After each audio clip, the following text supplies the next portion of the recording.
Assalamu alaikum wa rahmatullahi wa barakatuh. Les messagers d'Allah subhanahu wa ta'ala. Je dirais qu'il y a deux types de messagers. Les messagers d'Allah directs, ils sont conscients de transmettre le message d'Allah subhanahu wa ta'ala. Les messagers d'Allah indirects, ils ne sont pas conscients de transmettre le message d'Allah subhanahu wa ta'ala. On va analyser de façon mathématique la deuxième partie. La ilaha illallah Mohammedan Rasulullah, on traduit il n'y a aucune divinité sauf Allah. Mohammed est le messager d'Allah. Mohammed égale à le messager d'Allah. On remplace dans l'équation Mohammed par le messager d'Allah. Le messager d'Allah est le messager d'Allah. Définition de messager: c'est un transmetteur de messages.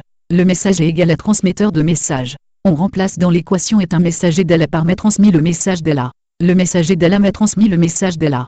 Je préfère comprendre de la shahada. J'atteste qu'il n'y a aucune divinité sauf Allah, et j'atteste que les messagers d'Allah m'ont transmis le message d'Allah. C'est une attestation qui écoute les créatures d'Allah subhanahu wa ta'ala. C'est une attestation qui observe les créatures d'Allah subhanahu wa ta'ala.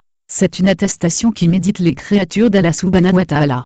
Dans le Coran sourate 17 verset 93-95.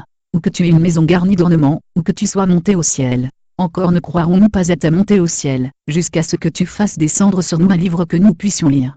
Dis-leur, gloire à mon Seigneur. Ne suis-je qu'un être humain messager? Et rien n'empêcha les gens de croire, quand le guide leur est parvenu, si ce n'est qu'ils disaient, Allah envoie-t-il un être humain messager? Dis, s'il y avait sur terre des anges marchant tranquillement, nous aurions certes fait descendre sur eux du ciel un ange messager. Je me suis posé la question, y a-t-il d'autres types de messagers? Je me suis posé la question, y a-t-il d'autres types de messagers? J'ai observé les noms des chiens, et leur rôle dans les dessins animés et films. Ils ont un rôle de messager et certains ont des noms qui ont des caractéristiques de messager. Exemple Idéfix dans Astérix et Obélix. Efino, note, le nom du chien et le rôle dans Inspecteur Gadget. Dans la sourate 18 verset 18. Et tu les aurais crus éveillés, alors qu'ils dorment. Et nous les tournons sur le côté droit et sur le côté gauche, tandis que leur chien est à l'entrée, patte étendue. Si tu les avais aperçus, certes tu leur aurais tourné le dos en fuyant, et tu aurais été assurément rempli d'effroi devant eux. C'est un chien messager qui donne le message de fuir puis la peur monte. On aurait fuir et peur à la vue du chien messager. Le chien avec les gens de la caverne c'est un chien messager. Le poisson dans l'histoire de Moussa alayhi salam c'est un poisson messager. Le corbeau dans l'histoire des deux fils d'Adam alayhi salam c'est un corbeau messager. La huppe avec Souliman alayhi salam c'est une huppe messagère. Vous pouvez voir que les animaux peuvent être des animaux messagers. Dans les catastrophes naturelles, les gens qui ont des animaux ont été sauvés par des animaux messagers.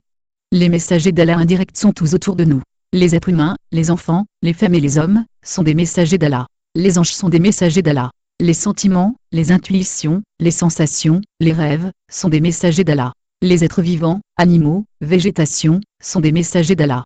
Les catastrophes naturelles et la météo sont des messagers d'Allah. Les supports, les livres, les tablettes, les films, sont des messagers d'Allah. Le Coran c'est un livre prophète et un livre messager. Donc Allah subhanahu wa ta'ala nous envoie des messages à travers ces messagers. Les proches d'Allah subhanahu wa ta'ala peuvent déchiffrer les messages d'Allah. Et comment doit-on accueillir les messagers d'Allah indirects, qui nous donnent les messages d'Allah? Et comment comprendre les messages d'Allah? Pourquoi Allah subhanahu wa ta'ala nous envoie ces messagers pour transmettre ces messages?